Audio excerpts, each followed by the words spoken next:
At LHTC Broadband, we're proud to provide the communication services you need to get the most from today's technology. We're your local choice for TV, phone, and internet. We offer high-quality cable TV service with HD, multi-room DVR, on-demand, and watch TV everywhere. Plus unlimited calling, and our internet is faster than ever with speeds up to 1 gigabyte. With no contracts and local customer service, switching has never been easier. Call today, 724-593-2411, or visit lhtcbroadband.com.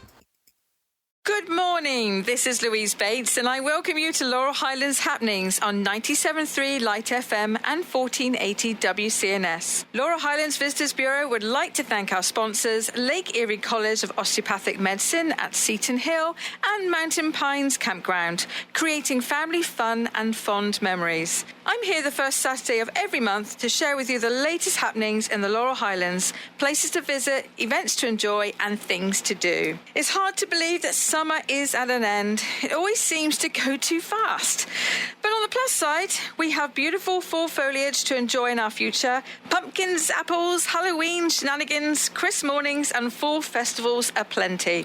And that's on our agenda today. Fall festivals in the Laurel Highlands, and we do have plenty. We have on our show today Mary Lee Pletcher of Stallstown Flax Scutching Festival, its 112th festival. Molly Stiles of Bethlen Communities in Ligonier will be here to tell us about their fall gala.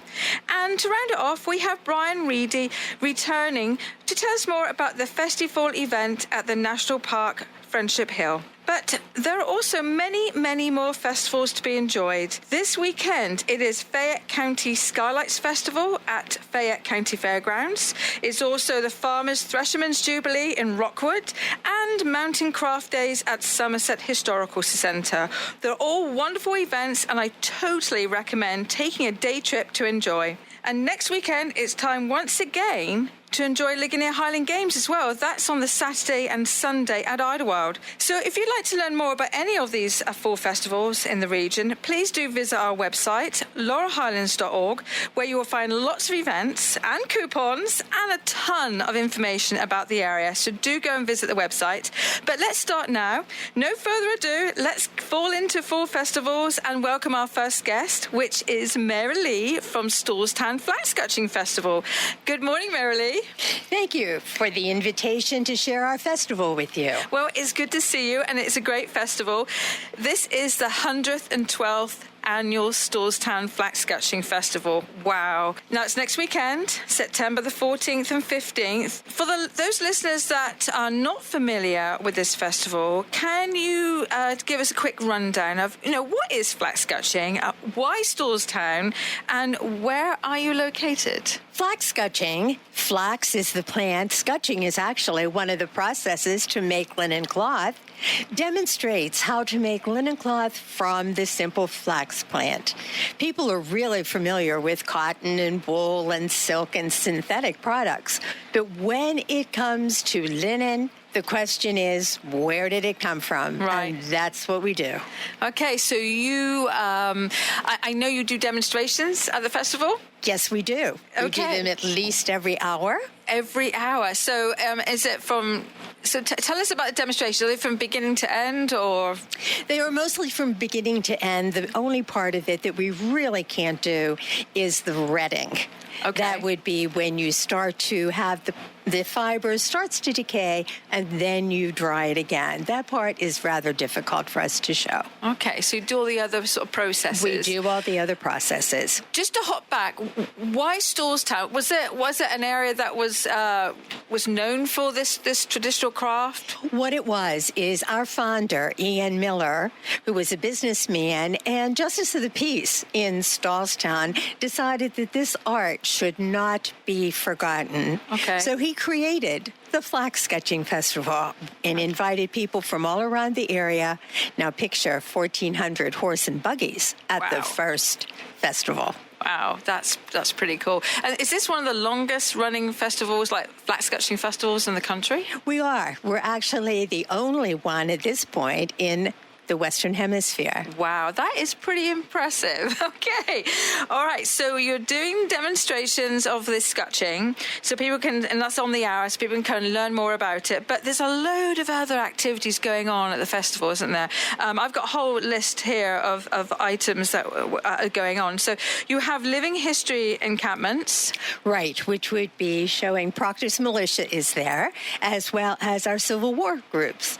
And both of them are interactive. Our visitors can go talk to all of the people that are there, just like our demonstration is interactive with our visitors. We also have candle dipping, which is in cooperation with Compass Inn. Okay, now candle dipping is a great tradition to actually learn about and to understand, and it's great that people can be able to do this, particularly the children, so they can really understand how long it takes to make a candle. And Compass Inn Museum are doing the demonstrations, and that's really nice. And I know that they're doing candle dipping 18th century style and also 19th century style. So you can see how it evolves and changes. We were so happy that they were able to partner with us and come on board and do this activity with us. Very cool. So on top of Compass Inn Museum, candle dipping, and we've got living history encampments, you've also got the usual craft vendors. We do, and we try not to duplicate any of our vendors, which makes it more advantageous for them to come and be with us. Okay, and so what kind of vendors do you have? Give us an example of what kind of, do you have like ceramics? Oh, we have everything from ceramics to dried flowers. We will also be showing wool dyeing, felting. We also will have somebody that's going to be hand quilting, not machine quilting this year. Oh. We have a gentleman from Fiddlesticks who works with the violins.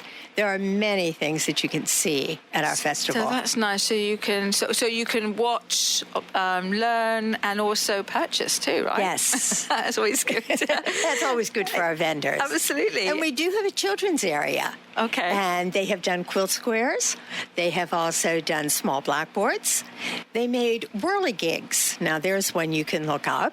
Right. And they also were able to do quill writing with a quill pen, and we had all natural dyeing inks, and that will be there this year also. That's going to be interesting. Writing with a quill pen is harder than you think, believe me.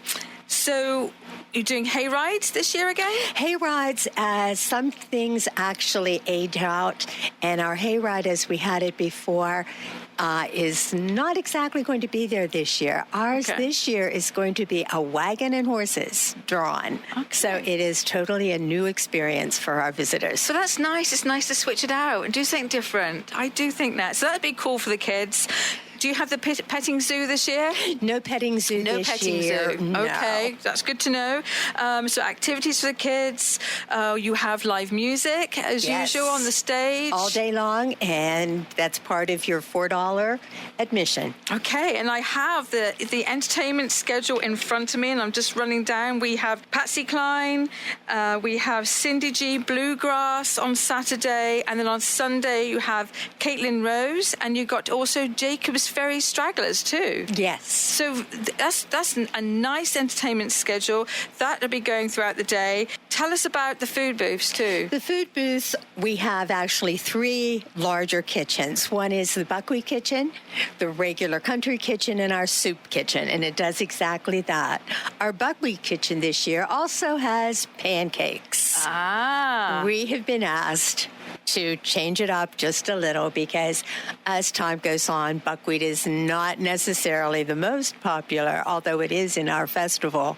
So we have put in pancakes. And isn't it the festival known for the buckwheat cakes, Yes, though? we are. We're known for our buckwheat cakes and our sausages, right? I know that on the Sunday, you have the worship service, which is, 9 to 10 on Sunday? 9 to 10. Everyone comes with that, and then they come for the breakfast. Definitely. The buckwheat cakes and the sausages. So and the soup is great, too. I love the soups. Yes, wholesome. we have everything from vegetarian vegetable, chicken noodle, bean, and chili. Lovely, lovely, lovely. All homemade. Oh, and then to top it off, at the end of each day, you have the Indian raid. The Indian raid, yes, because in our area, as strange as it may seem to have a mock Indian raid, we could do within an 8-mile radius at least four Indian in captives or having encountered Indians.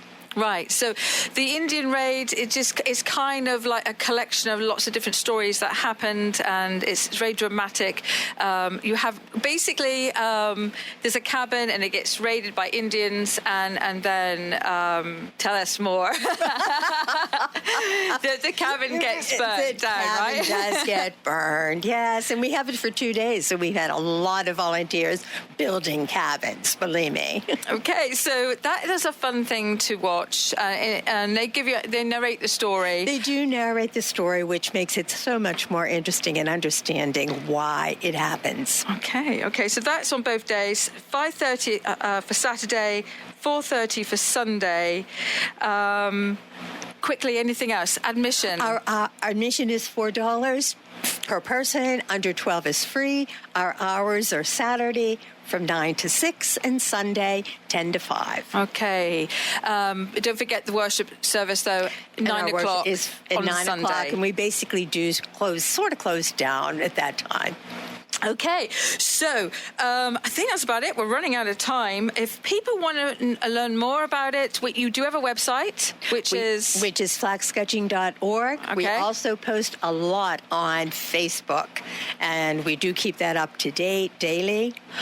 You can also call, which is 724-593-2119.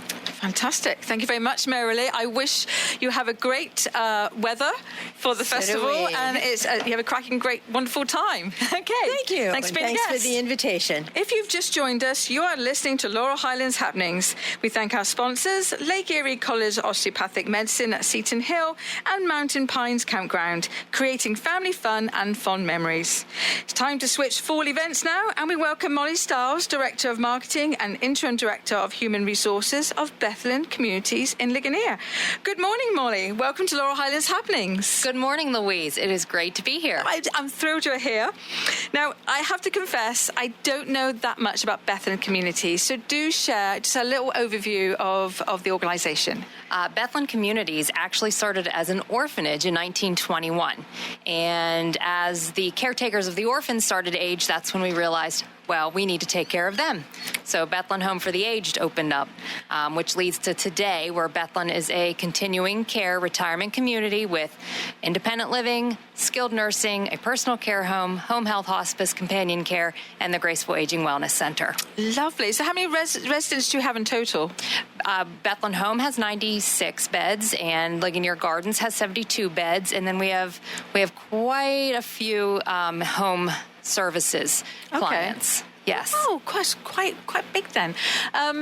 I have a quick question. So, can you be a non-resident and be part of the Graceful Aging? Yes, you can. Anybody in the community is welcome to join Graceful Aging if they're 40 and over. Oh, 40? Yes. So I could join You then? can join. Wow. I did not know that. Golly. Okay. Anything else to share about your organization? Yes, I would like to add that Bethlen has a new transportation program. Well, it's been open in the past year, and basically the premise of our transportation program is that we will take yourself or your family members to any medical appointment, non-emergency, free of charge. Our services provide care to more than 350 people daily and over 100,000 people annually. So we will transport. That's brilliant. Yes, and we have handicap accessible vans, so that is not a problem. That's crucial, really, because as we all get a bit older and hips and legs don't work, or knees don't work so well when you're climbing into vehicles. Gosh, is there a limit to mileage? I mean, will you go into Pittsburgh? We will go to Pittsburgh. No way. Yes. That is incredible.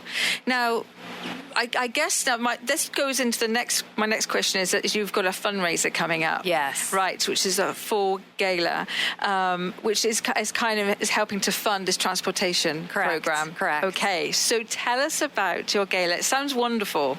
Our Illumination Gala is going to be held on October 23rd. It's a Wednesday night, and it is significant because that is a very important date for Hungarians, and that Bethlen home is rich in the Hungarian history. So we are commemorating the Hungarians that evening with our Illumination Gala. It will run from 5:30 to 9, and it's going to be held on our grounds at our Heritage Center. It's 135 Calichet Drive in Ligonier. Is this the first time you've done this kind of event? It is, yes. So this is a big one for you. It is. We're kind of revving up for our 100th anniversary, which will happen in 2 years. Okay, so this is like a little dummy run. Exactly. Okay, so it sounds great. So tell us a bit, what kind of activities are happening? Do you have like music? Do you have a special kind of food? We are going to have, the event is catered by the Darlington Inn, which serves Hungarian Elizabeth. food. Oh, yes, Elizabeth. We will have Tom Octave from St. Vincent. Yes. He is our entertainment. We plan on having a silent auction that night as well. We will do tours of any part of Bethlen if anybody is interested. We will do all of that night. We're basically taking over our Heritage Center, both floors, and we're going to give you dinner, entertainment, drinks, and tours if you want them. Oh, lovely. Now, I did see on your flyer here that a little mention of fireworks, I see too. Yes, that is fireworks. The illumination will be capped off with fireworks at 9 o'clock by Zambelli. Oh, lovely. That is really, really nice. Now, I have to ask, the Hungarian connection. Yes. Is that because of the founder, or because I just don't know, so I'm just... The Dar mine explosion occurred.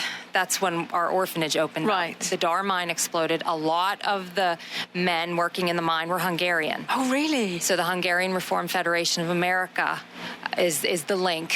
They were the ones that basically said there is a need. We must take care of these widows and these children. Oh, that's so good. that's the link. We are basically, the Hungarian Reformed Federation of America formed Bethlen. So it's perfect, really, that Darlington's going to be doing the food. And it sounds wonderful. You've got St. Vincent doing the music. You've got fireworks. What is the dress code? The dress code is business casual. Okay. It's So you dress up a little bit. It's always nice to dress up. Yes. Get your best frock on, as my dad would say. What is the cost of the tickets? $75 is the cost of the ticket. Okay, per person. And yes, and our hope that night is to raise money. We also have a benevolent care fund at Bethlen. We will not. I don't like to say kick anyone out, but if you do not have an ability to pay, we are a nonprofit, faith-based business. So we do have a lot of benevolent care. Okay. So in addition to the transportation, we are also trying to raise money for our benevolent care fund.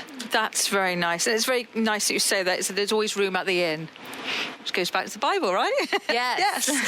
So that is nice. So really, we want lots of people to come to this gala. Yes. And buy tickets, enjoy the night, enjoy the fireworks, and pay back.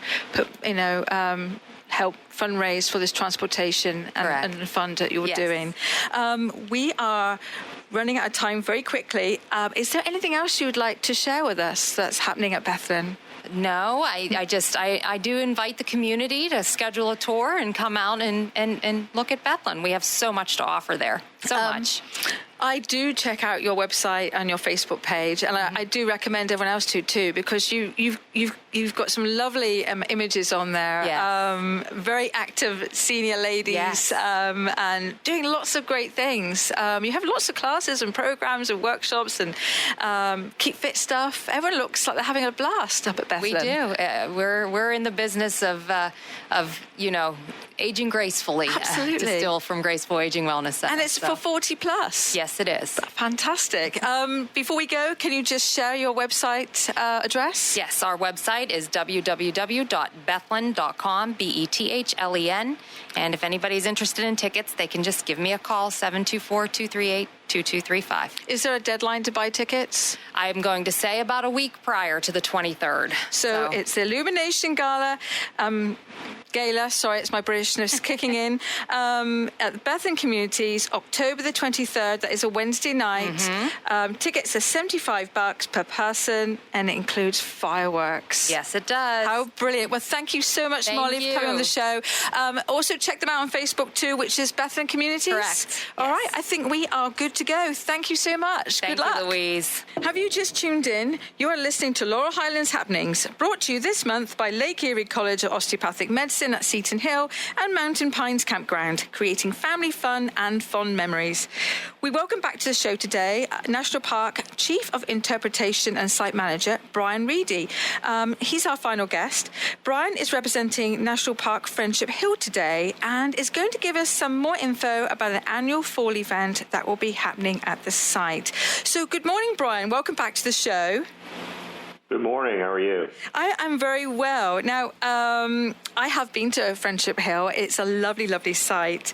But for those listeners that are like, oh, I haven't been there, can you give us a quick overview, a quick rundown, the history of Friendship Hill?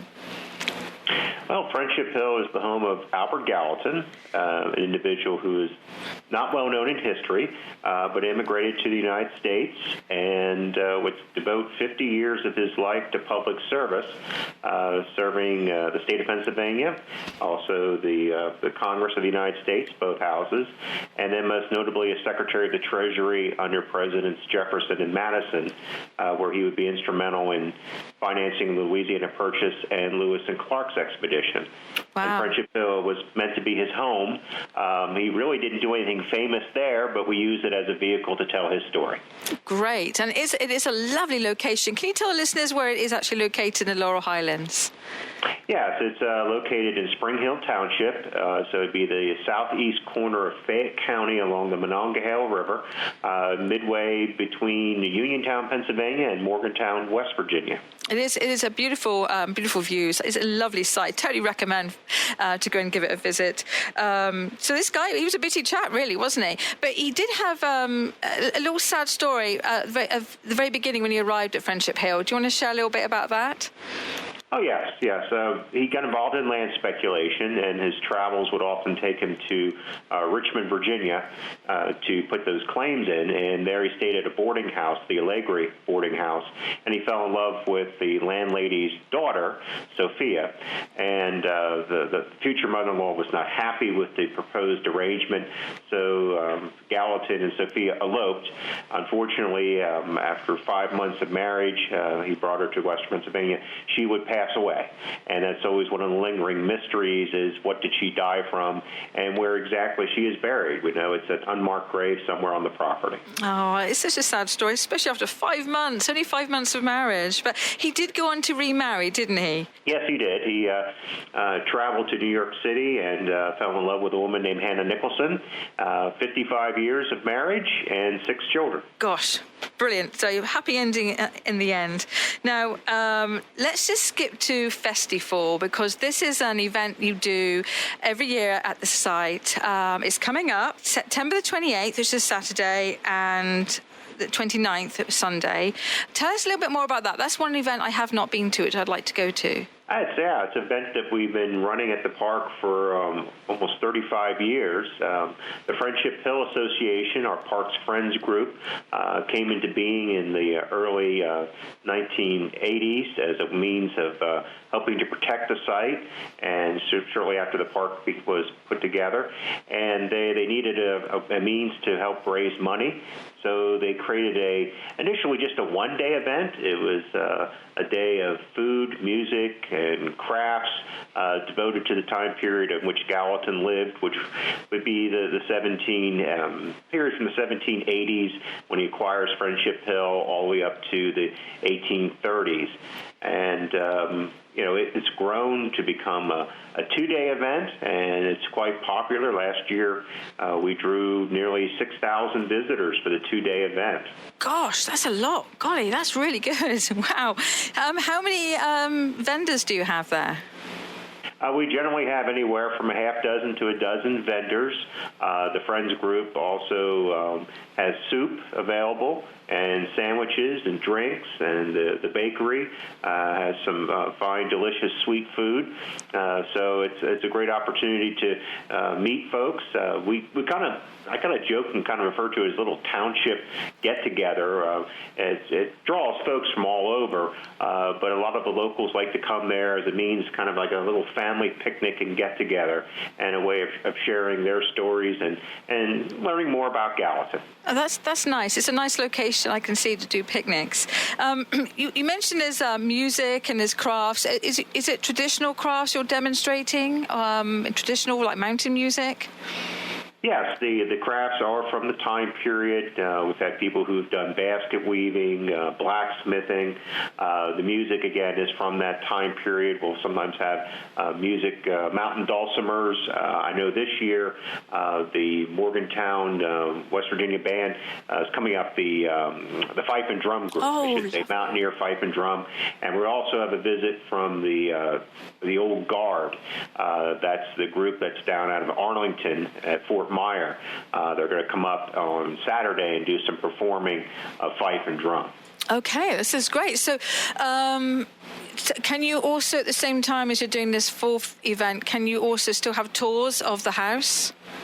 We have staff in the house to talk. It gets a little crowded to do any kind of formal tour, right? But there are folks there, the park staff and volunteers, to answer any questions you might have. So yes.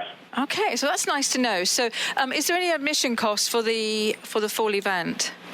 No, we don't charge anything other than the food, and any of the crafts, things of that nature. But no, there is no entrance fee. The only thing challenging this year will be trying to get to the site. There's some road work out on 166. That's be south of the park. So if you're coming up from Morgantown or any areas from the south, just follow the detours on Pennsylvania Route 166 up to Smithfield and come down that way. So it'll be a little bit of a challenge to get there, but it'll be well worth it. Oh, absolutely. So once again, this is Friendship Hill. It's a national park. This is your FestiFall event. So I love the play on words here, rather than FestiFall, anyway. And it's September the 28th and 29th, so it's Saturday and Sunday. What are your hours? What time do you open the gates for this? Well, the park is open sunrise to sunset, but the activities begin at 11 a.m. and run to 5 p.m. both days. Okay. Do you have a website or a Facebook page where people can find more information if they're interested in going? Yes, we do. Okay, and so that would be, there's a couple actually, because you've got the mps.gov/FRHI or friendshiphillnhs.org. Is that right? Yeah. Okay, so you have the two. And then on Facebook, you can find you on Friendship Hill National Historic Site, or the other Facebook page is Friendship Hill Association. Correct. So everything we've just talked about, people can find it more online. I think that's a wrap. We've got. Is there anything else you'd like to share quickly? Come on out, and like I said, if it's a great opportunity to visit a national park that's not as well known, and Fayette County is blessed with two national parks. Obviously, Fort Necessity gets all the publicity, but Friendship Hill is just as beautiful and as important. I totally agree. It is a wonderful location. I think it's a lovely site, and listeners, go out and visit it. Thank you so much for coming on the show again, Brian. I wish you a great festival and a great fall. Thank you very much. Thank you for the time. All events and businesses mentioned today can be found at laurelhighlands.org, and if you're active on social media, do follow us on Facebook, Twitter and Instagram. Until next time, cheerio. At LHTC Broadband, we're proud to provide the communication services you need to get the most from today's technology. We're your local choice for TV, phone, and internet. We offer high-quality cable TV service with HD, multi-room DVR, on-demand, and watch TV everywhere. Plus unlimited calling, and our internet is faster than ever with speeds up to 1 gigabyte. With no contracts and local customer service, switching has never been easier. Call today, 724-593-2411, or visit lhtcbroadband.com.